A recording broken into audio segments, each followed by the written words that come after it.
Hello everyone, आप सब कैसे हैं। मैं उम्मीद करता हूं कि बहुत अच्छे होंगे और अपनी पढ़ाई को बहुत अच्छे से कर रहे होंगे। मैं Akash Kumar Badana ICT virtual classroom में आपका बहुत बहुत स्वागत करता हूं मेरे प्यारे बच्चों। जैसा आपको पता है कि 7th क्लास है हमारी, और 7th क्लास में हम पहला ही जो आपका लेसन है उसको देख रहे हैं, सामाजिक एवं राजनीतिक जीवन। जो हमारी सेकेंड बुक है उसको हम लोग देख चुके हैं। ठीक, इसी में हमारा जो पहला चैप्टर है समानता, हम इसके विषय को पढ़ेंगे। कल समानता के अंतर्गत सबसे पहले हमने समझा कि कैसे कांता की कहानी से हम लोग समानता को समझ रहे थे। आखिर में समानता आखिर थी क्या, कैसे वो अपनी जो था बीमार बच्ची को लेकर वो हॉस्पिटल जा रही थी, कैसे पैसे मांग रही थी, और जब वो मतदान करने गई तो उसे लगा कि मतदान में सब लोगों को तो समानता का अधिकार है। क्या ये समानता जो है, क्या वाकई में हर तरफ हर समान रूप से आपकी समानता है? तो वो जब इसको देखती है तो इससे क्या हो जाती है, आपका शक पैदा हो जाता है कि केवल वोट गिनने में ही समानता का अधिकार है, बाकी और अन्य चीजों में उसको नहीं दिखाई देता। कहीं ना कहीं उसका आर्थिक और जाति उसका फैक्टर बन जाती है। इसको देखिए। अच्छा, ऐसे कितने बच्चे हैं जिन्होंने चैप्टर को जाकर घर पे आपका रिवीजन किया है? आप मुझे एक बार बताइए मेरे प्यारे बच्चों, कितने बच्चे हैं जिन्होंने घर पर जाकर अपने इस आपके चैप्टर को रिवीजन किया है? बताइए, है कोई बच्चा जिसने रिवीजन किया हो? देख लीजिए। चलिए, तो हमने कल जो था मताधिकार की जो सामान्यता है उसको देखा, और उसी के साथ साथ हमने हमने ये भी पता किया क्या बताता है जो कि जिससे कांता के मन में जो थी आपकी जो शंका है वो आपका पैदा हो रही थी, और अन्य प्रकार की असमानताओं को भी हमने इसके अंतर्गत देखा। और इसमें हम बहुत हद तक काफी चीजों को इसमें देख चुके थे। अब हमें जो है इसमें आगे बढ़ना है और आगे देखना है। ठीक, अब देखिए, अन्य प्रकार की असमानता यहां से देखते हैं जहां से छूटा हुआ था। भारत में सामान्यता प्रचलित असामान्यताओं में से एक है जातिगत व्यवस्था। कैसी है? बहुत सारी असामान्यता है, और उन्हीं असामान्यताओं में से एक क्या है? जातिगत जो आपकी व्यवस्था है वो है।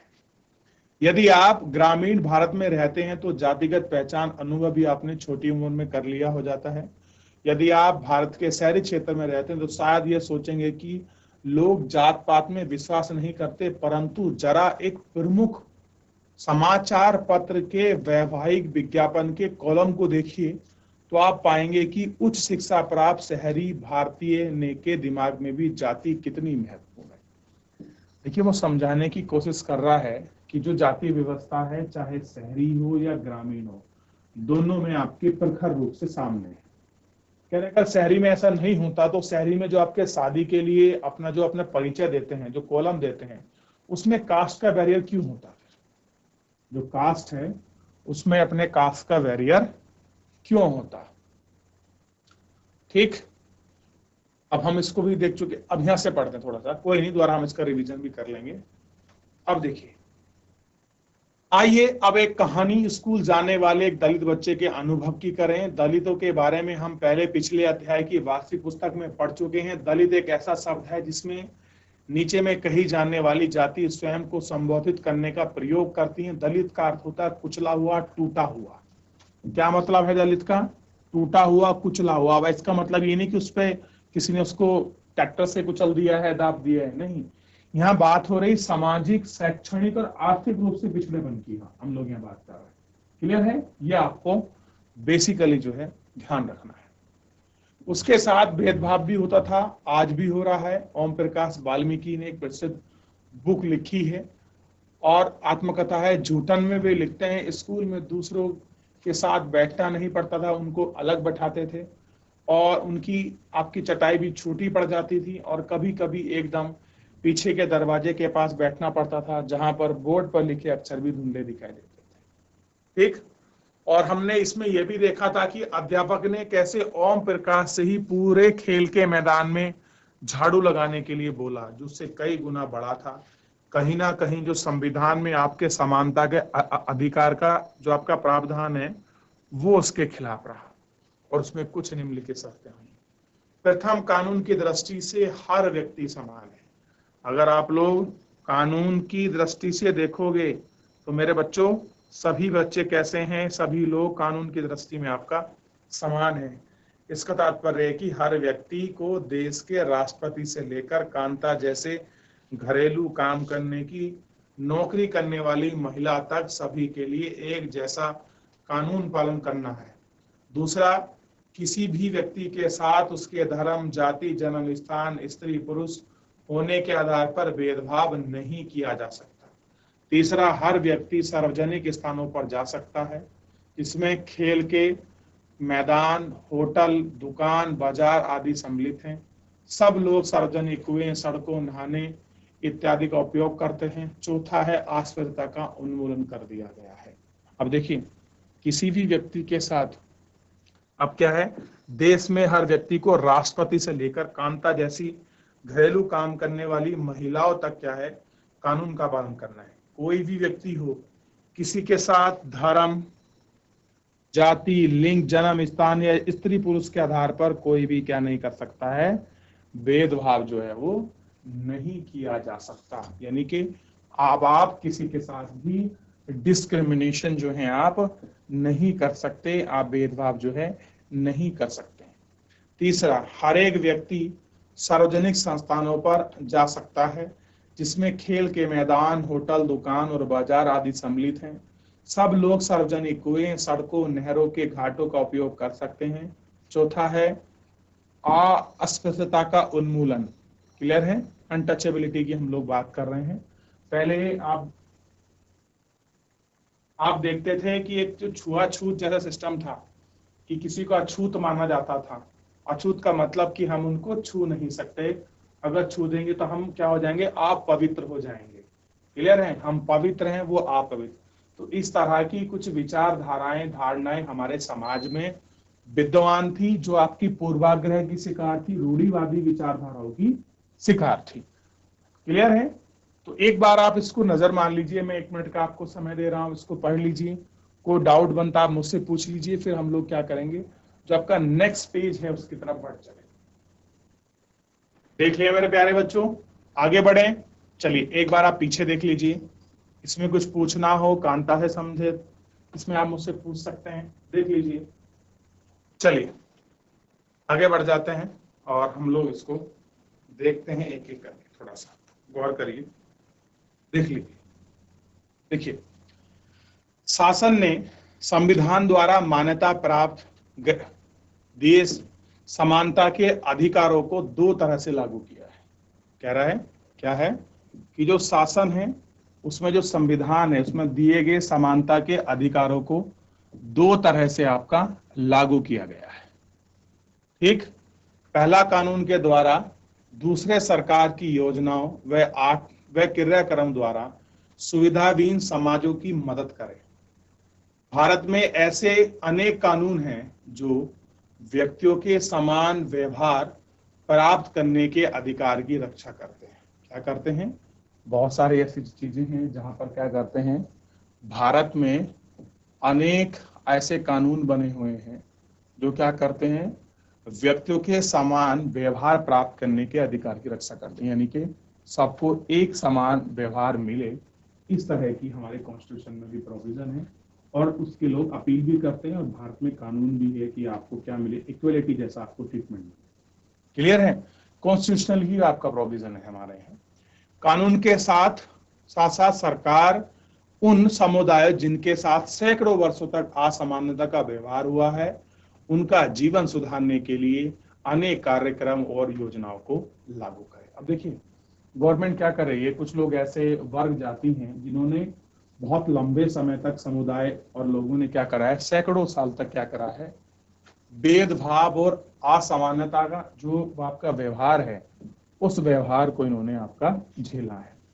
तो उस व्यवहार को दूर करने के लिए, उस असमानता को दूर करने के लिए, ऐसा नहीं है कि केवल कॉन्स्टिट्यूशनली आपका प्रोविजन है, सरकार भी अपने द्वारा बहुत सारे प्रयास करती है। प्रयास में क्या है, जैसे कि कुछ ऐसे कार्यक्रम चलाएगी जिनसे योजना लागू, जीवन सुधार रिफॉर्म के लिए उन पर आपका बात करेगी, ठीक है। और ये क्या है, योजनाओं को सुनिश्चित करने में एक अपनी दिलचस्पी भी दिखाता है कि हम कैसे इन पर आपका सुधार करें, कैसे ये सारी चीजें होंगी, क्या इनका व्यवहार होगा, इन व्यवहारों को लागू करने की जो बात है वो बात भी हम लोग इसमें करते हैं, ठीक।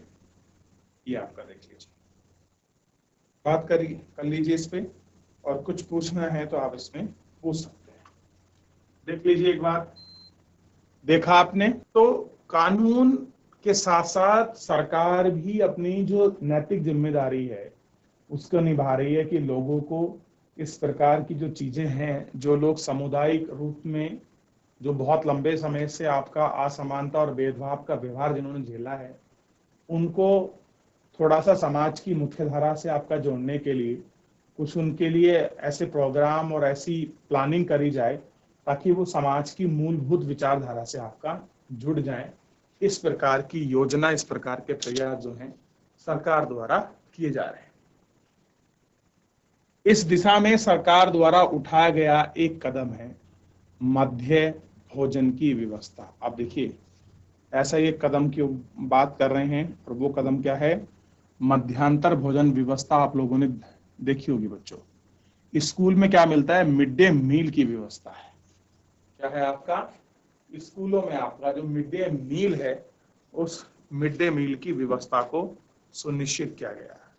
इस कार्यक्रम के अंतर्गत सभी सरकारी प्राथमिक स्कूलों के बच्चों को दोपहर का भोजन मिलेगा। किन्हें मिलेगा, जो आपके प्राथमिक स्कूल के जो बच्चे हैं उन्हीं को क्या मिलेगा, आपका जो भोजन है, उनको भोजन आपका मिलेगा। किस टाइम का भोजन मिलेगा उनको, तो उनको दोपहर का जो भोजन है वो उनको प्राप्त होगा। क्लियर है, सरकार क्या कर रही है, इस दिशा में जो है अपना कदम उठा रही है। क्लियर है, यह आपको पता होना चाहिए। यह योजना सर्वप्रथम तमिलनाडु राज्य की प्रारंभ की है।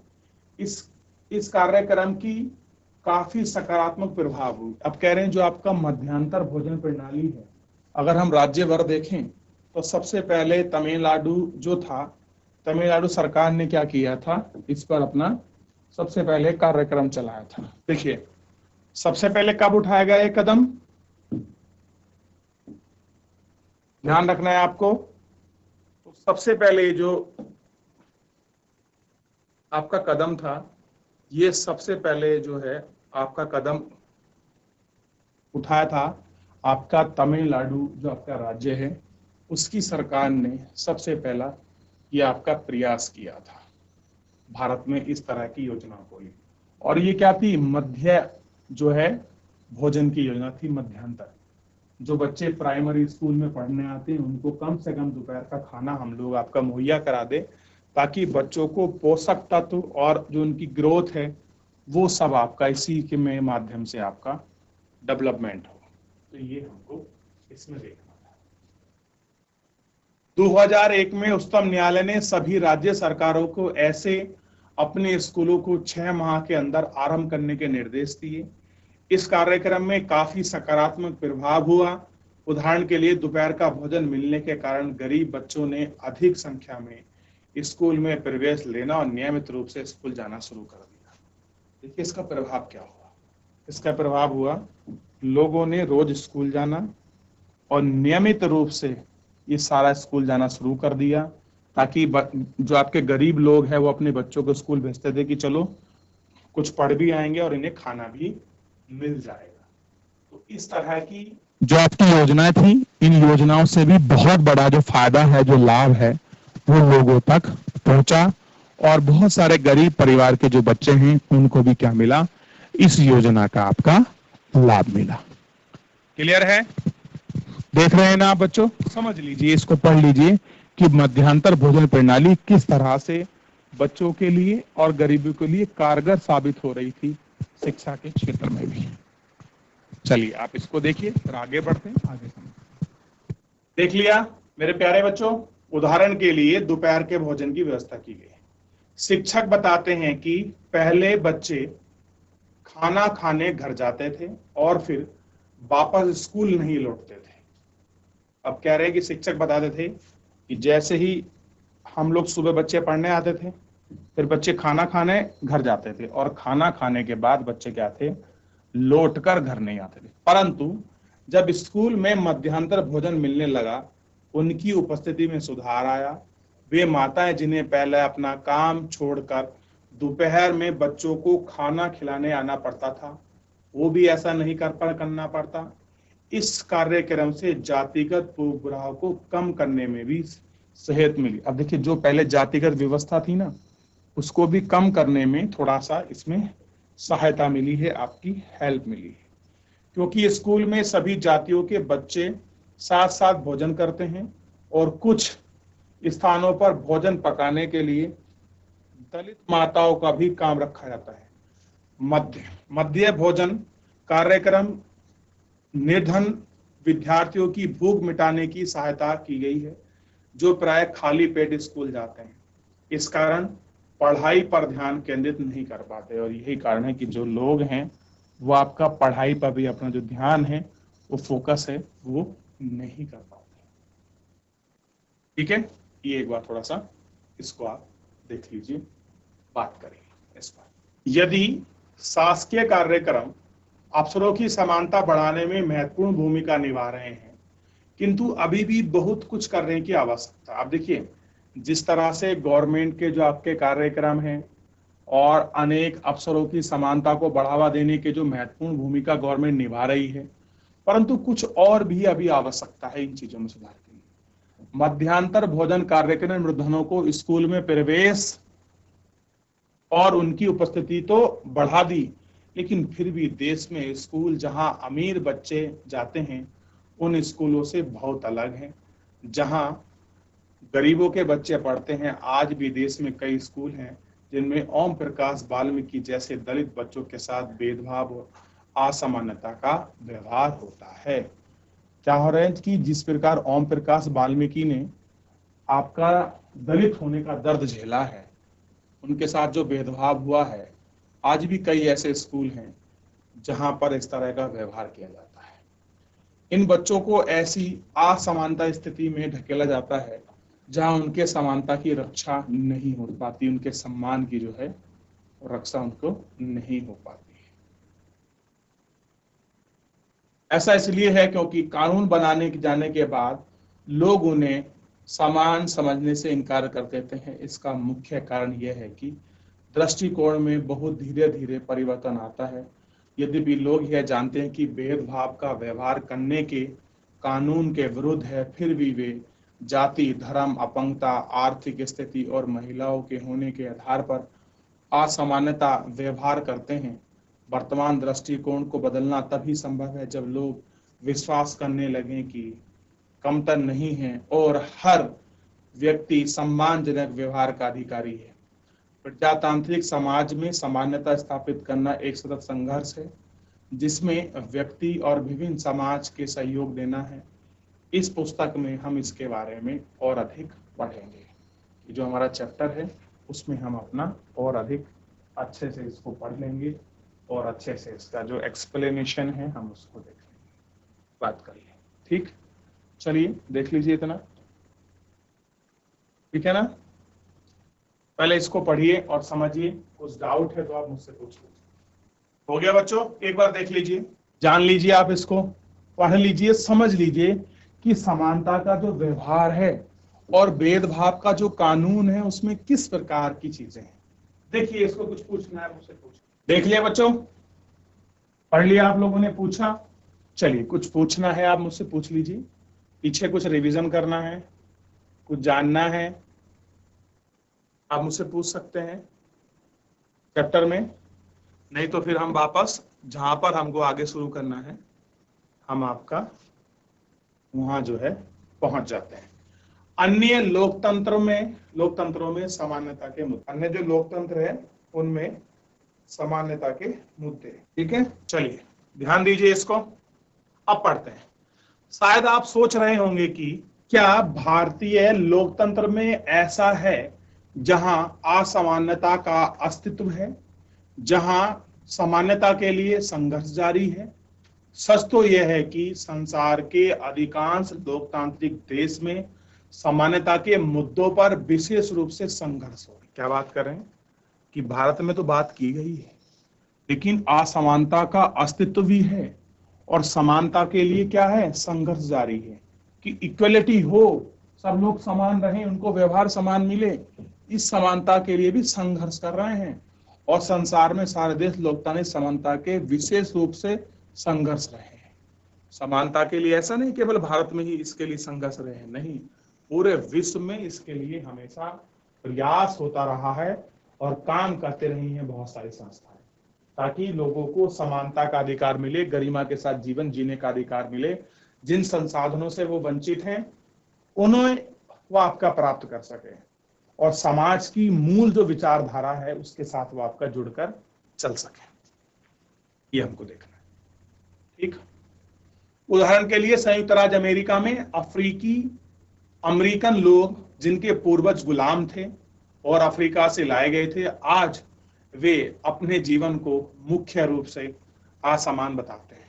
जब 1950 के अंतिम दशक में अफ्रीका अमेरिकन को समान अधिकार दिलाने के लिए आंदोलन हुआ था, और कब हुआ था, कह रहे कि 1950 में क्या हुआ था, अंतिम दशक में जो अफ्रीकी और अमेरिकन जो आंदोलन हुआ, उस आंदोलन में अधिकार दिलाने के लिए ये सारी चीजें थी कि हमको क्या मिले, समानता का जो अधिकार है वो हमें मिल जाए। इससे पहले अफ्रीकी अमेरिकनों के साथ संयुक्त राज्य में बहुत असमानता का व्यवहार था। कह रहे जो अफ्रीकी अमेरिकन थे उनके साथ यूएस में क्या था, अनइक्वालिटी का जो आपका व्यवहार था वो इनके साथ होता था और कानून में भी उनकी समान नहीं थी और उनकी समानता नहीं थी। उदाहरण के लिए बस से यात्रा करते समय बस के पीछे बैठना पड़ता था। जब भी कोई गोरा आदमी बैठना चाहे तो उन्हें अपनी सीट से उठना पड़ता था। क्या नियम था कि उन्हें अपनी सीट से उठना पड़ता था। रोजा पार्क्स 1913 से लेकर 2005 एक अफ्रीकी आपकी महिला रही हैं जिन्होंने 1 दिसंबर 1955 को दिन भर में काम करके थक जाने के बाद बस में अपनी सीट गोरे व्यक्ति को देने से मना कर दिया। उस दिन उसके इनकार से अफ्रीकी अमेरिकनों ने असमानता को लेकर विशाल आंदोलन प्रारंभ किया, जो नागरिक अधिकार आंदोलन सिविल राइट्स कहलाया। क्या कहलाता उनका, ध्यान रखिए बच्चों, क्या कहलाया, जो नागरिक अधिकार आंदोलन सिविल राइट्स मूवमेंट जो है आपका कहलाया।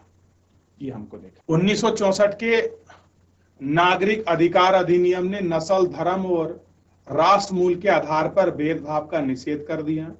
इससे यह कहा गया कि अफ्रीकी अमेरिकन बच्चों के लिए सब स्कूल के दरवाजे खोल जाएं, उन्हें उन अलग स्कूलों में नहीं जाना पड़ेगा जो विशेष रूप से केवल उन्हीं के लिए खोले गए थे। इतना होने के बावजूद भी अधिकांश अफ्रीकी अमेरिकन गरीब हैं, और कह रहे हैं कि इतना होने के बावजूद अफ्रीकन अमेरिकन जो हैं वो भी गरीब हैं, जो विशेष रूप से केवल उन्हीं के लिए खोला गया था। इतने होने के बावजूद अधिकांश अफ्रीकी अमेरिकन गरीब हैं। अधिकतर अफ्रीकी अमेरिकन बच्चे केवल एक ही सरकारी स्कूल में प्रवेश चाहने के समर्थक रहे हैं, जहां कम सुविधा हो, कम योग्यता वाले शिक्षक हो।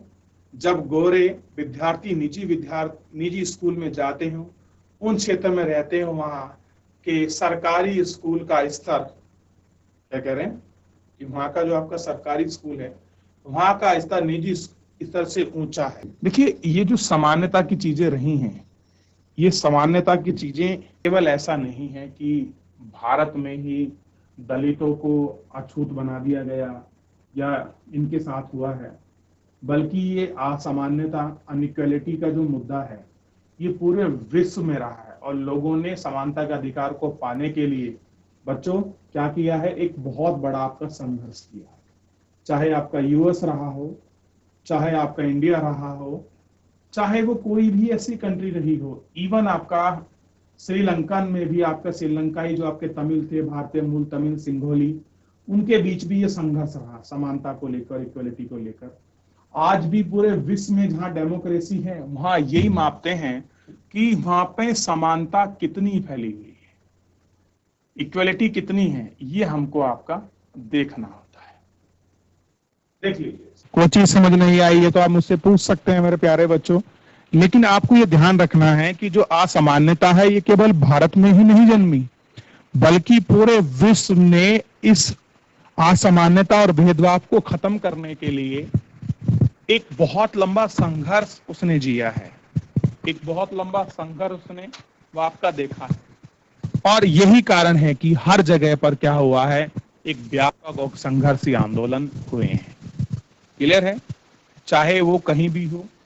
और ये श्वेत अश्वेत की जो लड़ाई है ये 500 वर्षों से भी ज्यादा लोगों ने झेली है।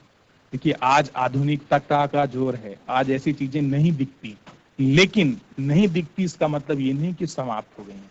आज भी हमारे समाज में बहुत जगह गांव शहरों में ये चीजें बड़े व्यापक रूप में विद्यमान है।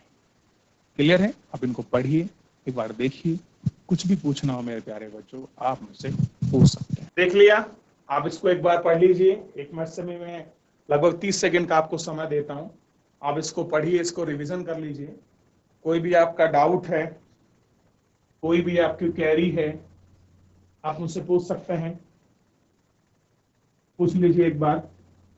कोई भी आपका डाउट, कोई भी क्वेरी है, फिर हम इसमें आगे बढ़ जाएंगे और एक एक करके इनको आपका देख लिया बच्चों। चलिए ध्यान रखिए, तो एक बार आप इसको पूरा अच्छे से देख लेंगे, फिर इन सारे मुद्दों पर हम लोग आपका बात करेंगे और कल हम देखेंगे लोकतंत्र की चुनौतियां क्या हैं, इन पर भी हम लोग बात करेंगे। तो फिलहाल जितना हमने आज का लेक्चर पढ़ा है, देखा है, इसमें कोई भी डाउट, किसमें कुछ पूछना है तो पूछ लीजिए। आप बताइए, अगर कोई भी आपको डाउट है पूछ सकते हैं। देखिए भेदभाव के खिलाफ जो आपकी चुनौतियां थी, जो चैलेंजेस थे, आप उन चैलेंजेस को देख सकते हैं कि किस तरह से आपने यहाँ उनको लिखित रूप में देखा है और कैसे व्यापक झेला है। देखिए ऐसा ही दौर एक था डॉक्टर भीमराव अंबेडकर का, जो उन्होंने आपका झेला था और भारत के संविधान में उन्होंने इस तरह का विशेष प्रोविजन किया कि लोगों को समानता का, भेदभाव ना हो, गरिमा के साथ जीवन जिए। इस तरह का उन्होंने आपका अपने कॉन्स्टिट्यूशन में विशेष प्रोविजन रखवाया। ठीक है, देख लीजिए। हो गया बच्चों? चलिए बहुत बढ़िया, ध्यान देंगे। तो आज बच्चों इस लेक्चर के अंतर्गत हमने जो अन्य लोकतंत्र में आपके समानता के मुद्दे थे उनको सभी को देखा, गौर करा, विचार करा। अब हम लोकतंत्र में जो आपकी चुनौतियां हैं, जो आपके चैलेंजेस हैं, हम उनको देखेंगे। क्लियर है? तो फिलहाल आज के लिए इतना ही, मिलते हैं नेक्स्ट लेक्चर में। तब तक अपना ध्यान रखिए, स्वस्थ रहिए, अपनी पढ़ाई को बहुत अच्छे से करते रहिए और मुझसे जुड़ने के लिए आपका बहुत बहुत धन्यवाद।